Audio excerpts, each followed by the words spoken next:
బాణాసురుని సంహరించిన అమ్మవారు కుమారి ఆలయం చూడదగ్గ మరో పర్యాటక ప్రదేశం. 3 వైపులా ఎత్తైన గోడలున్న ఈ ఆలయంలో 3 ప్రాకారాలున్నాయి. ఆలయంలోని ముగ్ధ మోహనదేవి విగ్రహం భక్తుల్ని పరవశింపజేసేలా ఉంటుంది. ఒకప్పుడు దేవి ముక్కెరలోని రత్నపు కాంతి నావికులను ఆకర్షించి నావలు రేవులోని బండరాళ్లను ఢీకునేవని చెబుతుంటారు. బంగాళాఖాతానికి అభిముఖంగా ఉండే ఈ ఆలయ ద్వారాన్ని ఎల్లప్పుడూ మూసే ఉంచుతారు.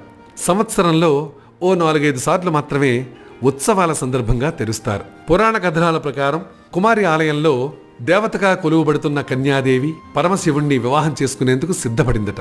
అయితే ముహూర్తం సమయానికి కూడా శివుడు రాకపోవడంతో విందుకు సిద్ధం చేసి పెట్టుకున్న బియ్యం రాసులను మిగిలిన వస్తువులను అలాగే ఉంచేశారట.